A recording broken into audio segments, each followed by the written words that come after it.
Okay. Hi guys, good morning. This is Darshan Khare reporting live from Pune. और आज हम question और discussion कर रहे हैं रिगार्डिंग चैप्टर सेबी। ठीक है, जो है सीए फाइनल का chapter. So will do this first.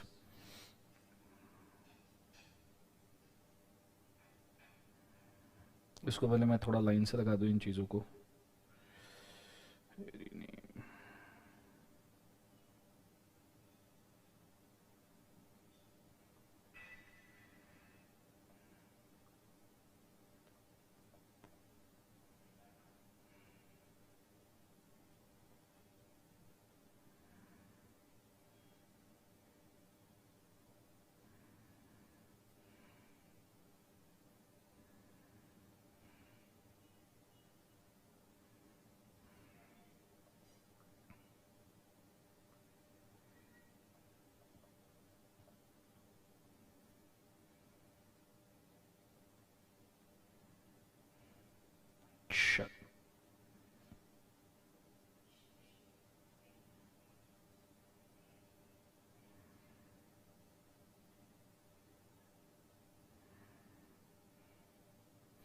Start करते हैं। कॉन्सेंट्रेट करना अच्छे तरीके से, ध्यान देना। सो अभी हम लेक्चर लेने वाले हैं सेबी का, जिसके अंदर हम सभी क्वेश्चन सेबी के रिगार्डिंग डिस्कस करेंगे। Ready? Security exchange board of India और एलओडीआर रेगुलेशन, ये हमारा बेसिक टॉपिक है जो यहाँ पे हमको अंडरस्टैंड करना है। पहला सवाल, क्वेश्चन नंबर 1 क्वेश्चन नंबर के हिसाब से चाहिए, पेज नंबर के हिसाब से मत जाइए, अदरवाइज आप कंफ्यूज हो जाओगे। क्वेश्चन नंबर के हिसाब से चाहिए तो ये सही होगा, क्योंकि page number time to time printing के हिसाब से चेंज होते रहते हैं। Explain briefly the purpose of establishing SEBI. Relevant section number 1 to 4 of SEBI 1992 are as follows. सबसे पहले सेबी का एस्टेब्लिश करने का पर्पस क्या है, ऑब्जेक्ट बोला है तो हमने ऑलरेडी इसको देखा है। Regulating capital market, regulating stock brokers के लिए रेगुलेशन बनाना, इन्वेस्टर्स को प्रोटेक्ट करना, और जितने भी सिक्योरिटीज के ट्रांजैक्शन है उनके लिए एक स्पेसिफिक अथॉरिटी क्रिएट कर देना। सेबी से मेरे को एक चीज याद आई, अभी कुछ ही दिन पहले एक हर्षद मेहता का, if I am not wrong, Sony Pix के ऊपर, सोनी लाइव के ऊपर, सोनी लाइव जो चैनल है उसके ऊपर एक सोनी लाइव जो ये है अपना सब्सक्रिप्शन चैनल है, उसके ऊपर हर्षद मेहता का एक एपिसोड्स निकले हैं, कुछ 8-9 एपिसोड आपने देखना। सीए के हर स्टूडेंट ने नियरली इसको देखना चाहिए, ऐसा मेरे को लगता है। मेरे को देख के खुद को खुशी हुई। मैं कितने सालों से हर्षद मेहता केस पढ़ाता हूँ सेबी में, नियरली वो पेनल्टी की जगह पे सेक्शन 12 में, तो आप जरूर देखिए, आपको समझ में आएगा। ठीक है, कि सेबी क्यों आया, मतलब जब हर्षद मेहता का केस हुआ था तब सेबी था भी नहीं एक्चुअली पिक्चर में, but you should watch it.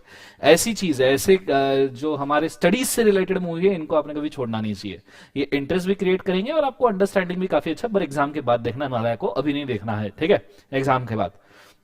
चल, सो सेबी बनाने का मकसद क्या है, वही इन्होंने यहां पे बोल के रखा है, कोई बहुत बड़ी नई बात यहां पे इन्होंने मेंशन नहीं की है। सो आज ये protect the interest of the investors, promotion of orderly हेयरली growth of the securities market, regulation of securities market and incidental markets matters, promotion of fair dealing of the securities, develop a code of conduct for the practice of the intermediaries like broker, merchant, bankers, etc. Monitoring activities of the stock exchange, mutual funds, merchant bankers, etc. ये काम है basically SEBI का। 6 चीजें हैं, इसमें से 4 तो आप आराम से फेंक कर सकते हो। जो याद नहीं रह रहा है उसको आप स्टार मार्क करके रखिए, सिर्फ जो याद नहीं रहता है। जो याद रहता है उसको स्टार मार्क करने से कोई सेंस नहीं है। ठीक है, जो पॉइंट याद नहीं रहता उसी को करना। आगे question number 2,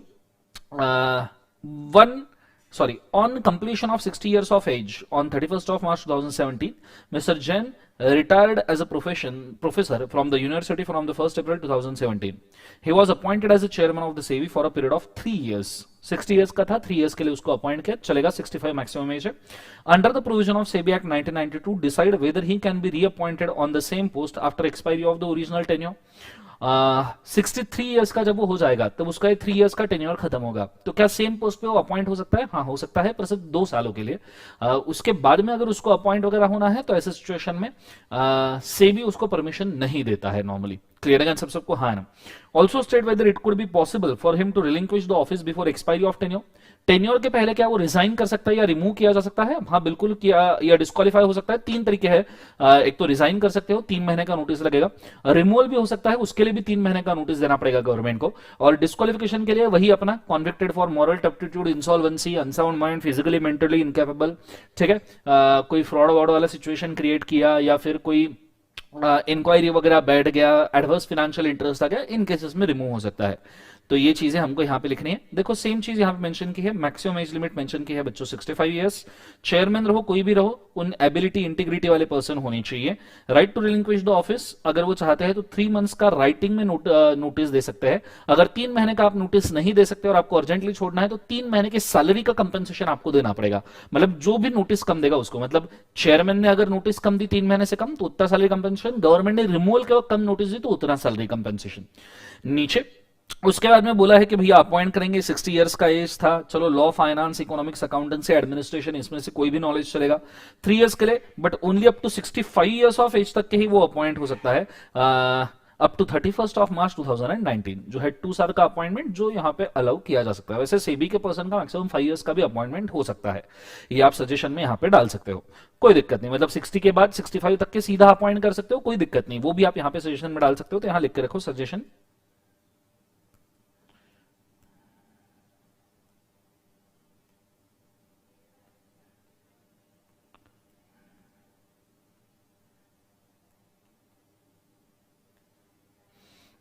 A group of complainants have alleged that Mr. A, a member of the Security Exchange Board of India, has pecuniary interest in some of the cases that come up to be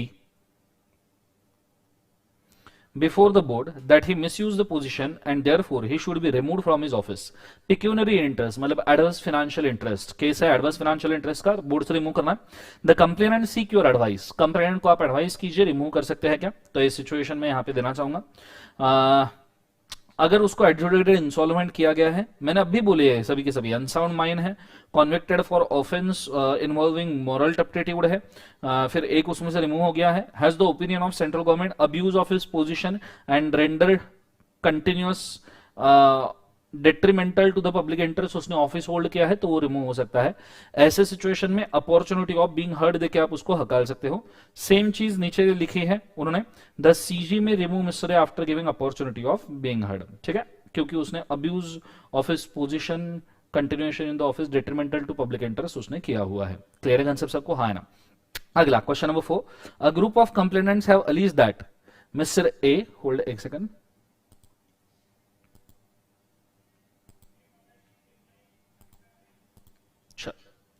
a group of complainants have alleged that Mr. A, a member of the SEBI, has pecuniary interest in some of the cases come up before, so he misused his position. Same सवाल है।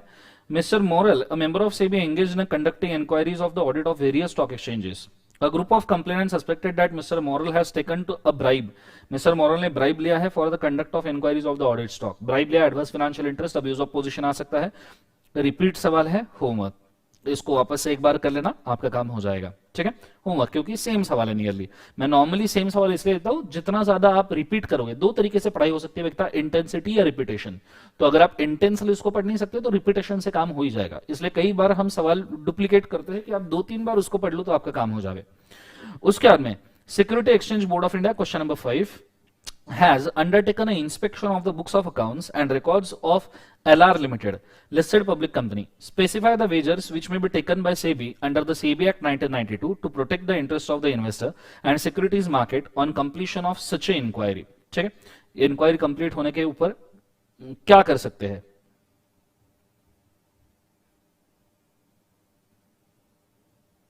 LR limited का inspection, inspection के 10 point मैंने बोले थे। Appointment of the inspector, sorry, सबसे पहले suspicion, appointment of inspector, gathering of information, reporting to SEBI, appointment of investigation officer, search seizure oath, reporting to SEBI, and उसके बाद में कंपनी कोऑपरेट नहीं करती तो penalty 5 lakh rupees per day, 1 crore तक का पेनल्टी है और 1 साल तक की जेल भी है।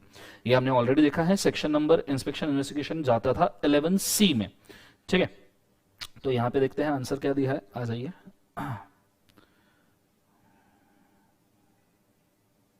यहां इंस्पेक्शन की प्रोसेस लिखी है। एक मिनट, मुझे सवाल एक बार वापस देखने दीजिए। अच्छा, मेजर्स दैट में भी टेकन मेंशन किया है, तो एक अपने को सेक्शन 11(4) यहां मेंशन करना पड़ेगा, सॉरी 11C नहीं आएगा, 11 सबसेक्शन 4, तो ही यहां दिया है 11 सबसेक्शन नंबर 4। क्या क्या मेजर्स लिए जा सकते हैं? Suspend trading of the security on recognised stock exchange, उस कंपनी का सिक्योरिटी ट्रेडिंग आप ब्लॉक कर दीजिए, उसको ना चलने दीजिए, वो फॉर वापस लिस्ट ना हो पाएगा। फिर उसके बाद में restrain a person from accessing securities market, person को आप सिक्योरिटीज मार्केट एक्सेस करने से रोक सकते हो, जैसे केतन पारिक और हर्षद मेहता को किया था। Suspend any office bearer of the stock exchange, self-regulatory organization, impound and retain the proceeds of the securities, ठीक है। Attach after passing an order on an application made for the approval by judicial magistrate of first class having jurisdiction for a period of not exceeding 1 month, एक महीने से ज्यादा आप attach judicial magistrate का approval लेके आप उनके books of accounts attach नहीं कर सकते हैं, लेकिन आपको करना है तो आप कर सकते हो। बैंक अकाउंट वगैरह आप अटैच कर सकते हो, असेट्स वगैरह अटैच कर सकते हो depending on the situation. However, bank account or the accounts or any transaction entered therein, so far as relate to proceeds actually involved in violation of any provision of the act or rules or regulations thereunder, shall be allowed to be attached. Direct any intermediary or any person associated with securities market in a manner to not to dispose, alienate the assets forming part of transaction which are under investigation. Before or after passing such a order, SEBI must give an opportunity of being heard to such a intermediary or a person. आप कोई भी investigation के बाद order pass करने के लिए opportunity of being, investigation के लिए अपॉर्चुनिटी ऑफ बीइंग हर्ड नहीं होता, इन्वेस्टिगेशन के बाद ऑर्डर पास करने के लिए अपॉर्चुनिटी ऑफ बीइंग हर्ड है। तो साइड में लिखना, there is no OOBH for investigation, no OOBH for investigation, no OOBH for investigation. It is only given to pass an order after investigation. It is only given to pass an order after investigation. Full stop. अगला सवाल, question number 6. Point out the circumstances where under the following powers are to be exercised by SEBI of India, prohibiting a company from issuing, publishing any document or advertising, soliciting any money from the public for issue of securities. ठीक है, prohibiting a company from issuing, publishing any document or advertise or soliciting a money. आप company को कोई भी offer document issue करने से रोक सकते हो क्या? कोई भी मनी लेने से रोक सकते हो क्या? Pass cease and desist order, simple सी बात है, दो सवाल है, 11A प्रोस्पेक्टस का सवाल है और 11D सीज एंड डिसिस्ट का सवाल है। तो देखते हैं क्या कोट किया है। सेम देखो, 11A और 11D ये दो ही सेक्शन कोट किए हैं। प्रोस्पेक्टस वाला सेक्शन ये कहता है कि सेबी रेगुलेशन स्पेसिफाई कर सकता है कि मैटर्स रिगार्डिंग कैपिटल या तो फिर ट्रांसफर ऑफ सिक्योरिटीज या इंसिडेंटल मैटर आप प्रोस्पेक्टस में लिखोगे, किस तरीके से आप इसको डिस्क्लोज करोगे ये भी सेबी बोलेगा। जनरल स्पेशल ऑर्डर से प्रोहिबिट कर सकता है कंपनी को SEBI from issuing any prospectus, या कोई भी कंडीशन से भी स्पेसिफाई कर सकता है फॉर इशू ऑफ प्रोस्पेक्टस। ये 11A हो गया। फिर 11D cease and desist proceeding. Cease मतलब कोई फ्रॉड करने के बाद में आप उसको बंद कर रहे हो, cease is a kind of consequential. Desist is opposite word to assist, it is a precautionary, आप प्रिकॉशन लोगे असिस्ट से, असिस्ट के अपोजिट डेसिस्ट, मतलब कोई फ्रॉड करने जा रहा है या आपको अगर डाउट है तो आप डेसिस्ट कर सकते हो। लेकिन अगर कोई सिचुएशन में अगर वो फ्रॉड हो चुका है तो आप उसको सीज करोगे। ये चीज को आपने अच्छे तरीके से याद रखना। क्लियर है सबको? हाँ ना, जोर से बोलो यस और नो। ये चीज होने के बाद में अब हम बढ़ रहे हैं अगले वाले कंटेंट के ऊपर, सीज और डिसिस्ट के बाद। Question number 7, explain briefly the powers of SEBI under the SEBI Act 1992 to seize the record of the stockbroker or other intermediaries associated with the securities market. Inspection investigation में सर्च एंड सीजर की power है section number 11C की, ठीक है। और आपको किसी के भी रिकॉर्ड सीज करने हैं तो मैजिस्ट्रेट को एप्लीकेशन करना पड़ेगा। मैजिस्ट्रेट को एप्लीकेशन करने के बाद में जो भी मैजिस्ट्रेट है स्पेसिफिक जुरिस्डिक्शन का रीजनेबल ग्राउंड के ऊपर आप बुक्स एंड अकाउंट सीज कर सकते हो, ठीक है। और उसको आप खुद के पास रख सकते हो for the purpose of investigation. Clear concept? इसमें अगर आपको असिस्टेंस लगा तो आप पुलिस ऑफिसर्स का असिस्टेंस ले सकते हो। आपने कभी स्पेशल 26 मूवी या रेड मूवी देखी होगी, तो साथ में पुलिस ऑफिसर्स आपके साथ आते हैं for the purpose of seizing and witness. Order of magistrate, application पूरा कंसिडर करने के बाद में मैजिस्ट्रेट ऑर्डर कर सकता है कि authorize the investigation authority to enter into such a with such a assistance किसका, पुलिस ऑफिसर का, premises and seize the documents, books, records जो रखे हैं वो, search the place, पूरे प्लेस को आप search and seizure कहते हैं, search मतलब प्लेस को सर्च करो, जो मिलता है उसे सीज करो, seize the books, registers, records वगैरह, ये पूरा पावर मैजिस्ट्रेट के हाथ में देके रखा है, जो मैजिस्ट्रेट आपको दे सकता है। Period for which documents can be seize, कितने पीरियड के लिए आप डॉक्यूमेंट्स को सीज कर सकते हो।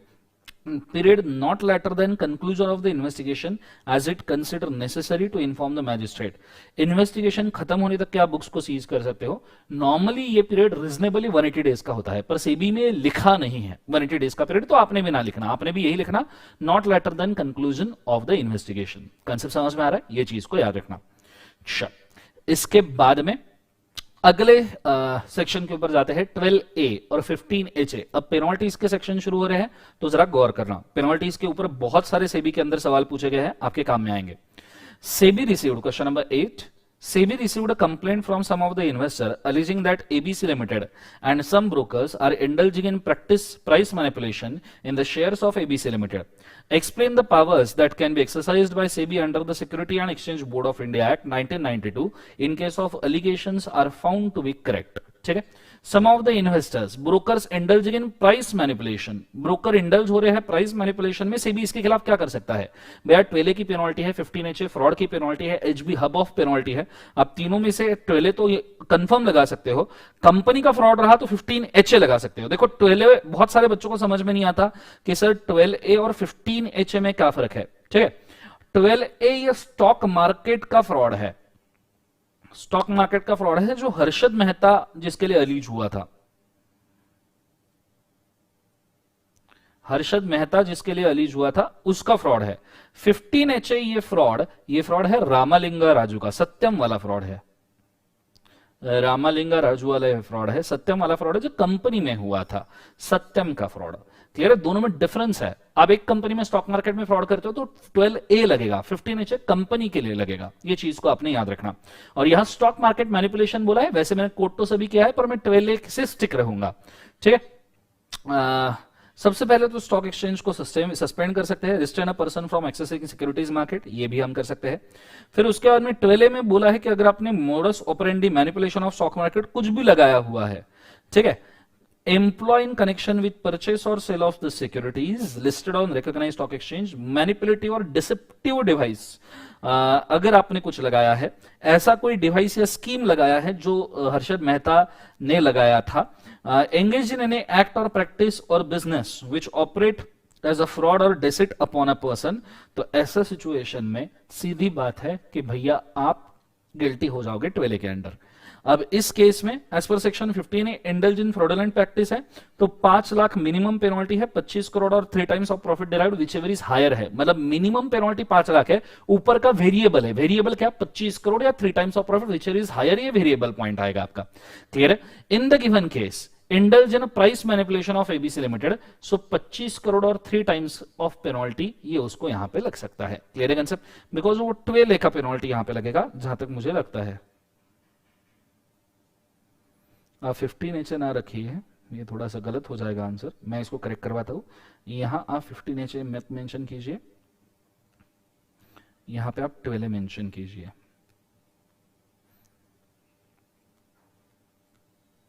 And give penalties accordingly.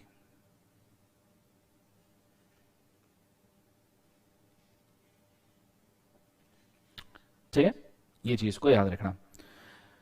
15F 15J, Mr. Shyam, an investor, is not satisfied with dealing of his stockbroker who is registered with the Chennai Stock Exchange. Mr. Shyam approached you to guide him regarding the avenues available to him for making a complaint against a stockbroker under Securities and Exchange Board of India Act 1992 and also the ground on which such a complaint can be made. You are required to briefly explain the answer to his queries.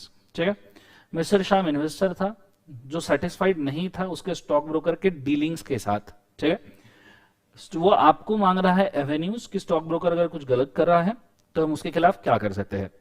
Stock broker को penalty वाला एक तो section है 15B brokers agreement, या है 15H failure bye broker. ठीक है, मैंने इसको ABCD के हिसाब से याद करवाया था। B for brokers agreement, F for failure by broker. 15B तो तब लगता है जब ब्रोकर एग्रीमेंट ही नहीं करता ट्रेडिंग की, तो लगेगा, लेकिन F तब लगता है जब ब्रोकर फेलियर करता है। उसमें 3 टाइप की पेनल्टी है। पहली पेनल्टी, अगर ब्रोकर ने कॉन्ट्रैक्ट नोट नहीं इशू किया, तो ऐसे केसेस में penalty not more than 1 lakh but which में एक्सटेंड्स टू कॉन्ट्रैक्ट नोट। और ये अभी अमेंडमेंट हुआ है, अभी अभी अमेंड हुआ है, if I am not wrong, 5 times of the amount of contract note, कुछ तो भी अभी अमेंडमेंट आया है। एक बार हमको इसको चेक करना पड़ेगा, just let me check once.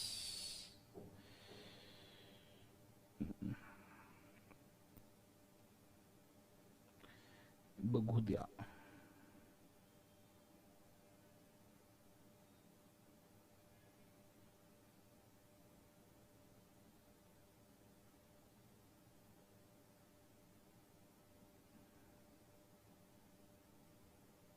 हाँ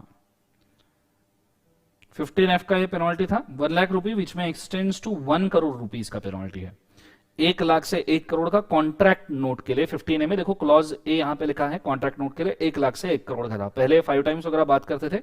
चलो अपना काम हो गया यहाँ का, तो हम यहाँ पे पेनल्टी ठीक करवा लेंगे। यहाँ है 1 लाख विच में एक्सटेंड्स टू कॉन्ट्रैक्ट नोट, जहां पे लिखा है बच्चों वहां पे आपने लिखना है चीचा, वहां पे कॉन्ट्रैक्ट नोट की जगह पे लिखना है आपने विच में extends to rupees 1 CR, 1 crore. Clear है कंसेप्ट, ये चीज को याद रखना। ये था पहला, कॉन्ट्रैक्ट ठीक से इशू नहीं किया तो पेनल्टी। दूसरा था डिलीवरी ऑफ सिक्योरिटीज और पेमेंट अगर आपने ठीक से नहीं दिया, उस केस में पेनल्टी फिक्स थी 1 लाख पर डे, ठीक है, for each day during the default continues, maximum up to 1 crore. यहां पे नॉट लेस देन 1 लाख जो लिखा है इसको कट कर दीजिए। Shawl rupees 1 lakh per day during which default continues 1 crore, इतना पोर्शन कट कर दीजिए वरना कंफ्यूजन होगा। फिर charges and amount of brokerage which is in excess of the brokerage specified, यहां पे सिंपल पेनल्टी है 1 लाख और 5 times of excess brokerage charge which is higher. ठीक है, तो सिंपल पेनल्टी बोला है 1 लाख और 5 times of excess brokerage which is higher. अगर शाम का ब्रोकर इस किसी भी चीज में अगर फंस जाता है तो ऐसे सिचुएशन में हम ये पेनल्टी लगा सकते हैं। नीचे मैंने एक नोट दिया है, आईसीआई के मॉडल में कॉन्ट्रैक्ट नोट का पेनल्टी था ना, बट आईसीआई मॉडल के हिसाब से डिफरेंट है, ये लाइन आप कट कर दीजिए। आईसीआई मॉडल के हिसाब से भी अभी वो अमेंडमेंट के हिसाब से 1 लाख से 1 करोड़ होगा। क्लियर है, चलो अगले सवाल पे आते हैं, क्वेश्चन नंबर 10। ठीक है, पूरा ध्यान मुझे बोर्ड पे चाहिए। Mr. Raman, an investor, is not satisfied with the dealings of the stockbroker who is registered with Delhi Stock Exchange. Raman want to guide him regarding the same. Same सवाल है, same to same सवाल, homework. Stock broker के dealing के साथ satisfied नहीं है। अगला, SEBI received a complaint from investor that he does not receive a payment due to him from the registered stockbroker. Payment नहीं मिला, डिलीवरी और पेमेंट, जो हमने सेकंड पेनल्टी पढ़ा 15F में। तो ऐसे सिचुएशन में आप क्या कर सकते हो, तो उन्होंने बोला है explain what action can be taken against the stock broker under provision of the act. तो 15F और थोड़ा तड़के के लिए मैंने मेंशन करके रखा है 15J। और फिर यहां पे भी आपने पेनल्टी ठीक करना है। ये मैंने जहां जहां पेनल्टी ठीक की है ये सेम सवाल आएगा, तो वहां पे प्लीज सब जगह पे आप पेनल्टी प्लीज ठीक कर लीजिए बच्चों, वरना आपको कंफ्यूजन होगा। यहाँ कॉन्ट्रैक्ट नोट की जगह पे आएगा अप टू 1 करोड़ विच में एक्सटेंड्स टू 1 CR। पिछले सवाल की बात कर रहा हूं, पिछले सवाल की बात, ये 1 CR कर लेना। फिर इधर कोई पेनल्टी अगर कॉपी पेस्ट की होगी ऊपर के तो वो भी प्रॉब्लम होगा। हाँ, ये not be less than up to 2 ये कट कर देना पिछले इसमें। ठीक है, लास्ट सवाल जो हम देखने थे वाले थे। ठीक है, ये चीज को याद रखना। यहां पे भी 15F ही मेंशन किया है, तो इसमें भी आप करेक्शन कर ले। जो कॉन्ट्रैक्ट नोट है वहां पे करो 1 CR। ठीक है, नॉट लेस देन 1 लाख 2 का तक के आपने डिलीट करना है, पॉइंट नंबर 2 का, बाकी सब जैसा का वैसा। 15J में आप एडजुडिकेशन के पावर यहां पे दिए हैं। एडजुडिकेशन के पावर में बोला है the amount disproportionate gain, unfair advantage जितना उसको मिला होगा वो उसने देना चाहिए। अमाउंट के जितना भी लॉस कॉज हुआ होगा ग्रुप ऑफ इन्वेस्टर को वो देना पड़ेगा। और रिपीटेटिव नेचर का ऑफेंस है, इसके बेसिस पे हम 15J में उसके ऊपर एडजुडिकेशन कर सकते हैं। क्लियर है, सेम आंसर नीचे कंक्लूड किया है, आप चाहिए तो उसको एक बार रीड कर लो फटाफट। काम का सवाल है, थोड़ा सा अच्छा है, इसको स्टार मार्क करके रखना अभी जो हमने रीड किया। Go for it fast.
चलो, रीड करना हो गया तो बेटर है, नहीं हुआ तो पॉज करके रीड कर लीजिए बेटा। आगे बढ़ते हैं। क्वेश्चन नंबर 12 के ऊपर मैं जा रहा हूं।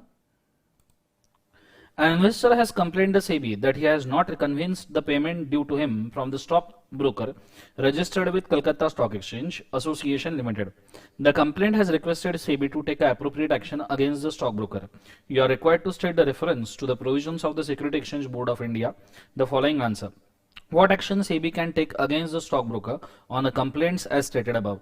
What is the procedure to be adopted and what are the factors that will be taken into account while taking such a complaint? Again 15F वगैरह वाला सवाल है, आप इसको होमवर्क में ले सकते हो, नियरली सेम सवाल है। क्लियर है कंसेप्ट? हाँ, करेक्शन वो भी कर लीजिएगा, मैं चाहिए तो करके देता हूँ। एक्सटेंड्स टू कॉन्ट्रैक्ट नोट की जगह पे ₹1 CR as per amendment, not less than से एक्सटेंड तक के कट करना है, बाकी सब सेम। ठीक है, sure.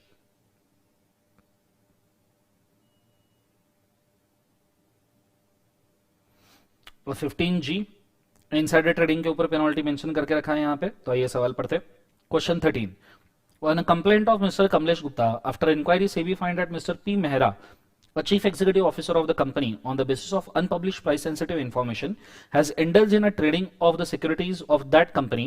Explain on the basis of the said finding what action SEBI, इस केस में SEBI एक्शन क्या ले सकता है इनसाइडर ट्रेडिंग में। 15G का पेनल्टी है इनसाइडर ट्रेडिंग का, और जो अभी पेनल्टी है वो है 10 लाख, विच में एक्सटेंड्स टू 25 करोड़ और 3 टाइम, 10 लाख मिनिमम, 25 करोड़ और 3 times, whichever is higher.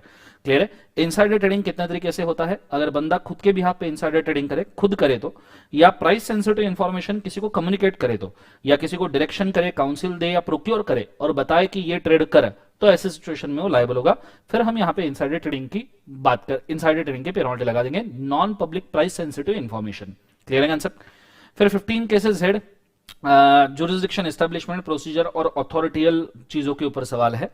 आ जाइए question number 14, what is required qualification for appointment of the presiding officer, member of the securities appellate tribunal as per the provision of SEBI? Direct सवाल है कि वे presiding officer और securities appellate tribunal का कौन होना चाहिए। ठीक है, मेंबर। सबसे पहले जज of supreme court, chief justice of high court और जज of the high court for last 7 years होना चाहिए। ये किसके लिए होना चाहिए? प्रिसाइडिंग ऑफिसर के लिए। क्लियर है कंसेप्ट?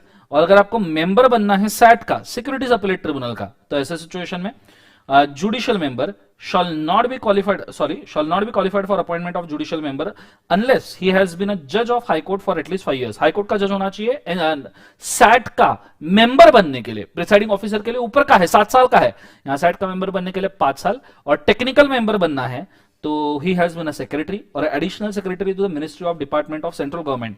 सीजी के मिनिस्ट्री में एडिशनल सेक्रेटरी वो होना चाहिए। ये बोला है, सॉरी गलत जगह आ गया। आगे एडिशनल सेक्रेटरी के पोस्ट की पोस्ट आपके पास होनी चाहिए, साथ में एबिलिटी, इंटीग्रिटी और नॉलेज एंड प्रोफेशनल एक्सपीरियंस होना चाहिए, नॉट लेस देन 15 इयर्स का। कौन से इसमें? तो भैया सिक्योरिटीज मार्केट में, पेंशन फंड में, कमोडिटी डेरिवेटिव्स या इंश्योरेंस मार्केट में। क्लियर है? तो जाके आप टेक्निकल मेंबर बन सकते हो। डायरेक्ट सवाल था, अच्छा था, कई सारे लोगों को ये याद नहीं रहता, आप उसको स्टार मार्क कर सकते हो 14th क्वेश्चन को। 15th, Mr. Z was appointed as a presiding officer of the Securities Appellate Tribunal for a term of 5 years. Considering good performance during the tenure, it was proposed for a competent authority to reappoint him for another term. During reappointment, he was completed good 69 years of age. Examine. अच्छा, इनका maximum age limit क्या होता है presiding officer set का? तो भैया 70 years तक के रह सकते हैं। सेबी के जो ऑफिसर्स है वो 65 इयर्स है, और ये जो है ये 70 इयर्स तक रह सकते हैं, तो जेड अप टू 70 इयर्स कंटिन्यू कर सकता है। हाँ, 69 इयर्स तक के वो आगे कंटिन्यू करेगा, और 69 के बाद में 5 years considering performance. During appointment he has completed good 69 years of age, तो मैक्सिमम वो 70 इयर्स तक के कंटिन्यू कर सकता है। सैट के मेंबर्स 70 इयर्स तक जा सकते हैं, ये चीज को आपने अच्छे तरीके से याद रखना। अच्छा, ये चीज को मैं यहां पे थोड़ा सा एक्सप्लेन कर दूं, जिनको इस बारे में कंफ्यूजन है, याद रखना। ऑथोरिटी वाइज सेबी में 2 है, खुद पहला है सेबी और दूसरा है सैट, सिक्योरिटीज अपीलेट ट्रिब्यूनल। अब मैं बात कर रहा हूं टेन्योर और एज की, इनके ऑफिसर्स का। सेबी के ऑफिसर का टेन्योर होता है 5 इयर्स प्लस 5 इयर्स, और कितने भी बार रीअपॉइंट हो सकता है, बट मैक्सिमम रीअपॉइंट हो सकता है 65 इयर्स ऑफ एज तक के। सैट का भी रहता है 5 इयर्स प्लस 5 इयर्स, कितने भी बार अपॉइंट हो सकते हो, बट मैक्स एज आपका हो सकता है 70 इयर्स। बच्चों को इस केस में बहुत ज्यादा कंफ्यूजन होता है, तो आप कृपया इसको नोट करके रखिए, ये बड़ी काम की चीज है। Go for it fast.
अगले क्वेश्चन के ऊपर जा रहे हैं।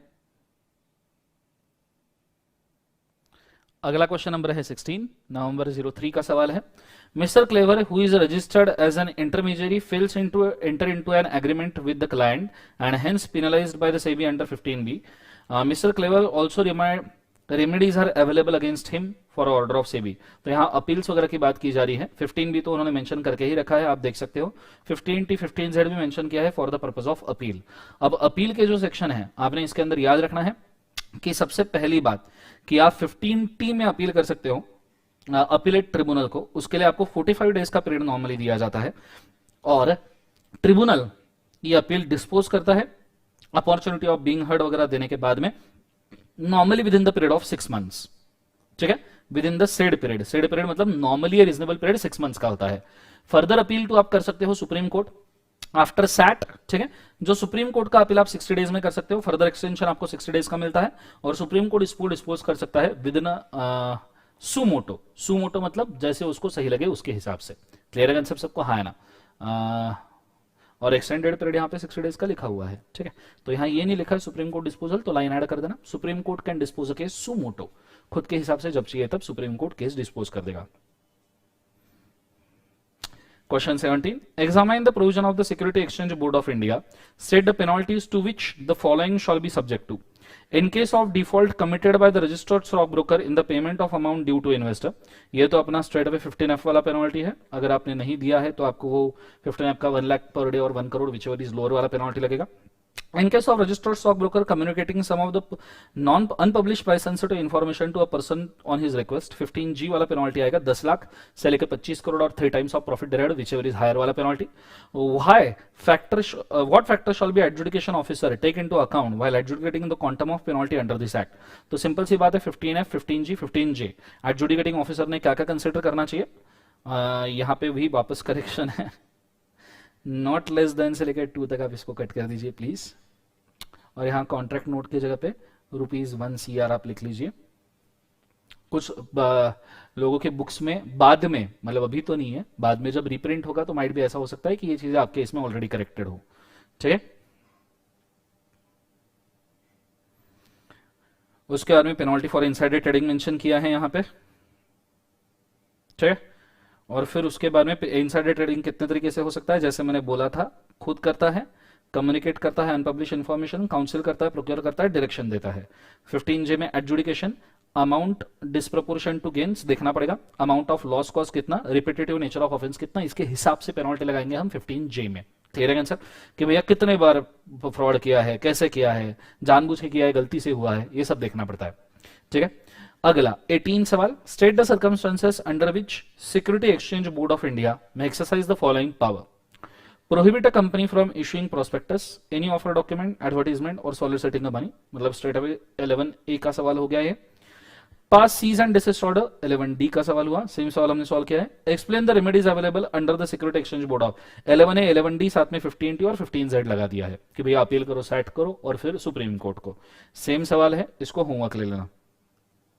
क्लियर है? 18 को, 18 के बाद मैं अगले सवाल के ऊपर जा रहा हूं। देखो लंबा चौड़ा आंसर दिया है, पढ़ना चाहते हो तो पढ़ सकते हो पॉज करके। Question number 19, Mr. S, a member of MN Limited, obtained an order from Security Exchange Board of India against company, but company failed to redress the grievances. Company failed to redress investor grievances. Investor grievance redress होने से fail हो गया। 15C, complaints of investor, उस case में कितना penalty है? 1 lakh per day और 1 करोड़, क्या लिख रहा हूं डे की जगह, और 1 CR, whichever is lower for complaints of investor. Impose a penalty, the company however did not pay the penalty, state how penalty can be recovered from the company. किस तरीके से पेनल्टी रिकवर की जाएगी इसके बारे में बात की है। पहले तो पेनल्टी मेंशन करना पड़ेगा और फिर सेक्शन 28 डिसगॉर्जमेंट ऑफ गेन्स का मेंशन करना पड़ेगा। सो यहां क्या लिखा है, स्टार मार्क करना। अजीब सवाल है, अलग सवाल है, स्टार मार्क करना।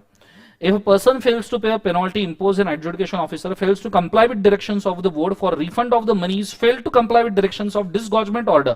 Disgorgement मतलब आपने कोई गेन किया है और जिस असेट में लगाया है वो असेट आपको सरेंडर करनी पड़ती है। क्लियर है कंसेप्ट सबको? हाँ है ना? Under section 11B fails to pay the fees recovery officer, जो भी है, specifying the amount due of person shall proceed to recover from such a person the amount specified in, ठीक है, सर्टिफिकेट बाय वन और more of the following modes, namely attachment और sale of the person's movable property, attachment of the bank account, attachment of the sale of the person of immovable property, arrest a person from detention of a prison, appointing receiving management person, movable immovable properties. Clear है सबको? हाँ है ना? तो इतने property seize करके आप उससे वसूली कर सकते हो। इस तरीके से ही रिकवरी की जाती है और कोई तरीका नहीं है रिकवर करने का। 28A याद रखना, ठीक है? चलिए तो इसको एक बार रीड कर लो, काम का सवाल है।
Done everybody?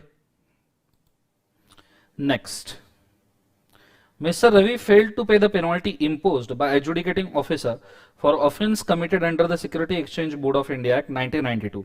After penalty has been due, Mr. Ravi otherwise then adequate consideration transferred his residential property to his sister and fixed deposit with the banks in the favor of his minor son.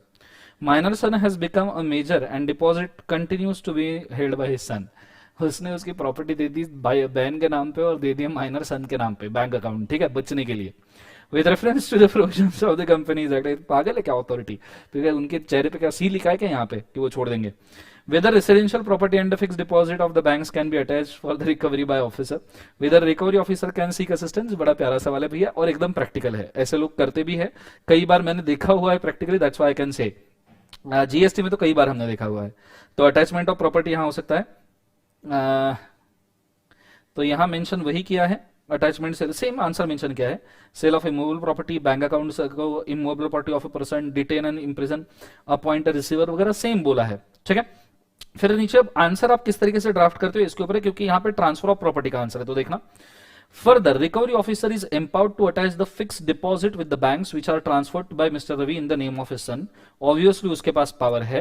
यहाँ recover property देखो ये भी है, recovery officer is empowered to attach the sale of residential property which was transferred by Mr. Ravi to his sister, ठीक है। ये भी 28A के अंदर आप अटैच कर सकते हो, मतलब जो सिस्टर को प्रॉपर्टी ट्रांसफर किया और बच्चे को प्रॉपर्टी ट्रांसफर किया, आप दोनों अटैच कर सकते हो। लोकल डिस्ट्रिक्ट एडमिनिस्ट्रेटर से ये असिस्टेंस ले सकते हैं और प्रॉपर्टी रिकवर कर सकते हैं। सिंपल आंसर है उसका, सेम आंसर, सिर्फ ये बोलना है कि वो भी पावर है कि भाई किसी और के नाम पर ट्रांसफर है तो भी रिकवर हो जाएगा। अगला है एलओडीआर के ऊपर के सवाल, question number 21। List the common obligations of the listed entities assigned under the SEBI LODR regulation. Common obligations क्या है? जनरल ऑब्लिगेशंस का कंप्लायंस रेगुलेशन नंबर 5 के अंदर मेंशन किया गया है, जिसके अंदर बोला है शॉल इंश्योर की मैनेजरल पर्सन, डायरेक्टर, प्रमोटर जितने भी है of listed entity complies the responsibility and obligation assigned to them, वो कॉर्पोरेट गवर्नेंस के हिसाब से काम करे, सभी की मैनेजरल पर्सन और डायरेक्टर, ये बोला है। कंप्लायंस ऑफिसर का ऑब्लिगेशन क्या है? Ensure conformity with the regulatory provision, जितने भी लॉज एप्लीकेबल है, कंप्लायंस ऑफिसर मतलब सीएस रहता है नॉर्मली, तो सीएस भाई ने ये मैक्सिमम जितने भी लॉज है उनके कंप्लायंस उसने देखने चाहिए, मैक्सिमम क्या सभी लॉज के उसने कंप्लायंसेस देखने चाहिए कि कंपनी लॉ के हिसाब से चल रही है क्या। ये सीएस वाला ऑडिट मैं कर चुका हूं, मैं सीएस दोनों हूं, तो एक कंप्लायंस ऑडिट आता है फैक्ट्री लेवल्स पे, तो ये मैं कर चुका हूं। उसके अंदर नियरली फैक्ट्री लेवल पे तो मैंने नियरली 105 107 लेवल के डिफरेंट कंप्लायंसेस देखते हैं। वहां भैया कार्बन डाइऑक्साइड कितना छोड़ता है, पानी की हालत क्या है, वर्कर्स की मेस कैसी है, एलपीजी कहां पे रखा जाता है, उसमें कितना डिफरेंस है, कितने अमाउंट का एलपीजी, ये सब चीजें वहां डिस्कस की जाती है।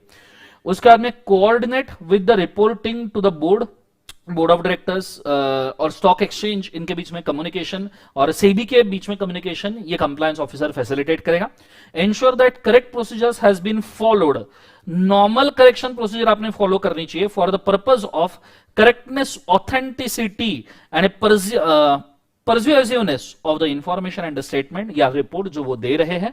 मॉनिटरिंग ईमेल एड्रेस, जो ग्रेवियांस ईमेल एड्रेस सिस्टम होती है, ग्रेवियांस रिड्रेसल सिस्टम, उसको भी कंप्लायंस ऑफिसर मॉनिटर करेगा। शेयर ट्रांसफर एजेंट का कंप्लायंस है manage share transfer agent facility, simple as that, ठीक है। उससे ज्यादा कुछ भी नहीं है, सवाल अच्छा था, एक आध बार पूछने के लिए काफी है। Compliances to be ensured under SEBI LODR, question number 22।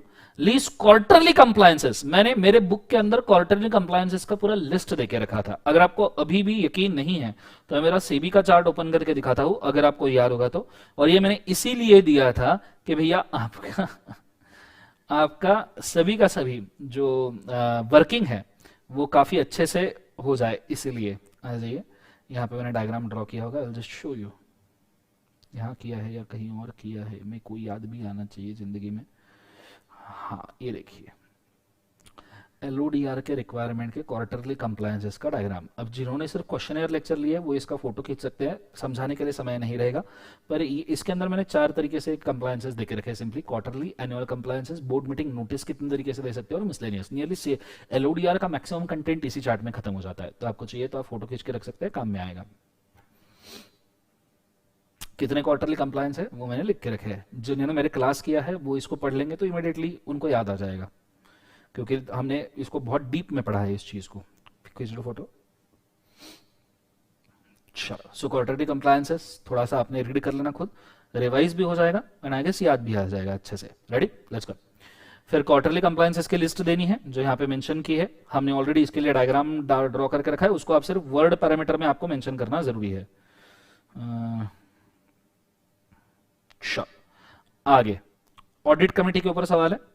State the features and the qualifications of the independent audit committee set up under the regulations of the SEBI, ये भी हमने काफी अच्छे से देखा था। ऑडिट कमिटी में मिनिमम कितने डायरेक्टर्स होने चाहिए बच्चों? 3, 2/3 उसमें से इंडिपेंडेंट होनी चाहिए, ये चीज को याद रखना। लिस्टेड कंपनी के ऑडिट कमिटी में 2/3 इंडिपेंडेंट होते हैं। अनलिस्टेड कंपनी में जिसको 149 177 लगता है इंडिपेंडेंट डायरेक्टर का, उसमें मेजोरिटी इंडिपेंडेंट डायरेक्टर होते हैं, मेजोरिटी। यहाँ 2/3 है, 2/3 मतलब 66%। नॉर्मल अगर कंपनी लिस्टेड नहीं है फिर भी उसको ऑडिट कमिटी और इंडिपेंडेंट डायरेक्टर एप्लीकेबल है, तो वहां पे 51% होते हैं। ये डिफरेंस मैंने इंडिपेंडेंट डायरेक्टर में बहुत डिटेल में बोला था। All the members of the audit committee shall be financially literate. At least one member shall have the accounting and finance वाला knowledge और expertise. Chairman of audit committee shall be independent director. Independent director यहां रहना चाहिए, वहां normal companies में audit committee का chairman independent director नहीं लगता। The chairperson क्या, audit committee at its discretion shall invite a finance director or head of finance function, head of internal audit, representative, statutory auditor, etc. The company secretary shall act as a secretary to a committee. Normal company का जो company secretary है वो audit committee का भी secretary बनेगा। Audit committee का main काम है कि audit, internal audit, accounting systems, कोई भी उसमें क्वेरी आती है, ऑडिटर कोई क्वालिफिकेशन निकालता है तो उसके रीजनिंग्स वगैरह देना और ये पूरे सिस्टम्स को संभालना। Simple. Dishonest Limited, question 24. Dishonest Limited, a company incorporated in India, has members in its audit committee. Due to recessionary conditions in India, the revenue of the company is going down and there is a slowdown in other activities of the company. Therefore, it was expected there would not be a significant work for the members of the audit committee. वो सोच रहे company listed है, recession था तो ज्यादा काम नहीं था, तो वो सोच रहे ऑडिट कमेटी के लिए काम ही नहीं है भैया। Considering overall recession in the company and the economy, the members of the committee decided unanimously to meet once in a year, बोले साल में एक ही बार मिलेंगे, ठीक है, कोई दिक्कत नहीं। They reviewed monthly information system of the company and found no errors. As the auditor of Dishonest Limited, would you consider the decision taken by audit committee सही है? साल में एक बार मिलेंगे ये उन्होंने बोला है, तो क्या है सही है? कम से कम 4 बार साल में मिलना जरूरी है एज पर LODR, कम से कम साल में 4 बार, मैक्सिमम गैप 120 डेज। ये सेक्शन सिमिलर टू सेक्शन 173 है जो बोर्ड मीटिंग का है। 173 में सेम प्रोविजन बोला है, क्लियर है कंसेप्ट सबको? हाँ ना। दूसरी बात, ऑडिट कमेटी ने mandatorily review certain areas like management discussion वगैरह, जो उसको बहुत जरूरी होता है, ये एरियाज उसने सर्टनली रिव्यू करने चाहिए, एनालिसिस उसने प्रॉपरली देखनी चाहिए और फिर ही खुद के कमेंट्स करने चाहिए। तो ये दोनों के हिसाब से आपने आंसर लिखना है। 25, right a short notes on power of audit committee under SEBI LODR। Direct सवाल है, ऑडिट कमेटी का क्या क्या पावर है? सिंपल सी बात है, एक बार रीड कर लेते हैं, EGPG एकदम। To investigate the activity, term and reference, seek information from the employee, obtain outside legal and professional advice, secure attendance, outsider relevant expertise, जो उसको लगता है इतने पावर्स उसको है। 26, the composition of audit committee of listed entity comprise of 7 directors including 4 independent directors। 2/3 चाहिए भैया। अब 7 का 2/3 निकाल लीजिए जिंदगी में कितना होता है, तो ठीक है। सो हमको 2/3 चाहिए, 7 का 2/3 अगर हम ना बोले तो 5 होता है मेरे हिसाब से, 5 तो भी होना चाहिए। उसके ability to read the financial statement, एक एक्सपर्ट बंदा होना चाहिए।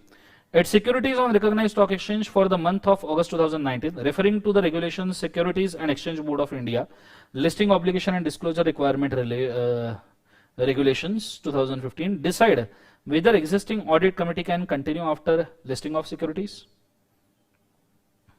ऑडिट कमेटी में 3 डायरेक्टर्स चाहिए, 2/3 इंडिपेंडेंट डायरेक्टर्स चाहिए, सिंपली बोला गया है यहां पे नीचे। All the members of the audit committee shall be financially literate, और एक एक्सपर्टीज होना चाहिए एक member. At least 1 member of audit committee shall have continuing related to a financial management expertise, उसके अंदर होना चाहिए। उसके बाद में the chairperson of audit committee shall be independent director होना चाहिए। चलो अब नीचे क्या बोला है, 7 में से 4 इंडिपेंडेंट डायरेक्टर है। And ensure the compliance of audit, the audit committee cannot continue after the listed, so the audit committee need to reconstitute, audit committee को रिकॉन्स्टिट्यूट करना पड़ेगा क्योंकि हमको मिनिमम 5 इंडिपेंडेंट डायरेक्टर चाहिए 2/3 के हिसाब से। After listing all the members of the audit committee must be financial literate, सभी members financial literate, where only majority, जहां ये बोला है मेजॉरिटी ही उसके जो मेंबर्स है वही सिर्फ फाइनेंशियली लिटरेट है, तो हमको सभी फाइनेंशियल लिटरेट चाहिए और एक एक्सपर्टीज चाहिए जो management financial accounting financial management expertise के अंदर एक बंदा हमें एक्सपर्ट चाहिए। मतलब सिंपली है 2/3 independent, all should be financial literate, एक एक्सपर्टीज होना चाहिए फाइनेंशियल मैनेजमेंट एक्सपर्टीज वाला, क्लियर है, अकाउंटिंग और रिलेटेड टू फाइनेंशियल मैनेजमेंट, ठीक है। Regulation 21, Risk Management Committee. Messrs All-in-One Limited, a large size listed Indian company with a focus on a design and delivery of the custom-made information technology applications for various business entities in India and abroad. The management wants to know whether they are required to constitute a risk management committee in the LODR. ठीक है, listed है क्या, listed Indian entity बोला है तो LODR के अंदर तो आपको बनाना ही पड़ेगा risk management company. Mandatory constitution of risk management company by certain companies, it shall be mandatory for listed entity to constitute a risk management committee, ठीक है, ये मैंडेटरी है हर एक के लिए, ठीक है। Only if covered in top 500 listed entities, आप टॉप 500 लिस्टेड एंटिटीज में आते हो बीएससी 500 या एनएससी 500 में, तो आपको ये लगता है, अदरवाइज आपको ये नहीं लगता है। रिस्क मैनेजमेंट कमेटी के कॉन्स्टिट्यूशन में senior executives shall be appointed as the members of risk management committee, ठीक है। however majority of the member of risk management committee shall be a member of the board of director, majority ये board of director हो सकते हैं। only director of listed entity can appointed as a chairperson of risk management committee, rule and responsibilities of the risk management committee, board of directors of listed entity shall define rule and responsibility of risk management company, board of director decide करेंगे। board of director of listed entity may delegate and monitor and review the risk management plan जो इन्होंने बनाया है। Meetings आपको कितनी करनी है, at least once in a year, ये प्रोविजंस को कंप्लाई करो तो समझ में आएगा। इसको स्टार मार्क करना रिस्क मैनेजमेंट कमेटी का, आप एक्सपेक्ट नहीं करोगे पर इंस्टीट्यूट सवाल पूछ सकती है, और 1 मिनट के अंदर इसको रीड कर लेना, go for it fast.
Regulation number 24 के ऊपर सवाल है, आ जाइए। कॉर्पोरेट गवर्नेंस रिक्वायरमेंट्स क्या क्या है, अब ये लंबा चौड़ा आंसर जा सकता है कॉर्पोरेट गवर्नेंस का, क्योंकि बहुत सारी चीजें आती है कॉर्पोरेट गवर्नेंस में, तो देखते हैं।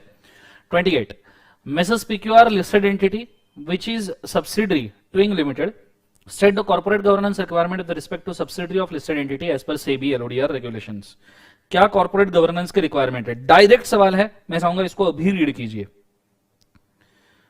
पूरा पूरा रीड कीजिए, लंबा चौड़ा आंसर है इसका, पूरा रीड कीजिए तभी जाके समझ में आएगा। वेरियस कमिटीज के यहाँ पे फंक्शंस भी पूछा गया है, वो भी आंसर रीड कीजिए, बिकॉज यहां से आप सब डायरेक्ट सवाल है, आप देख सकते हो कि कमिटीज के फंक्शन अलग अलग, stakeholder grievance committee, risk management committee, audit committee, इनके फंक्शंस क्या है, वो भी आपको डायरेक्ट सवाल, तो 2 सवाल ये डायरेक्टली रीड करना, ठीक है। गो फॉर इट फास्ट, मैं आपको 1 मिनट देता हूं, डू इट।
चलिए तो पॉज करके पढ़ लीजिए, मैं बताऊँ लास्ट में।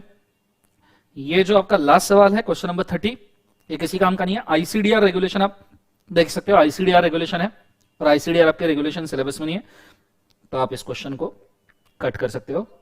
यहां पे आपके सेबी के क्वेश्चन एयर डिस्कशन होते हैं खत्म। ठीक है, अगला डिस्कशन हम शायद सिकरा का लेंगे, वो अगले लेक्चर में आपको आ जाएगा।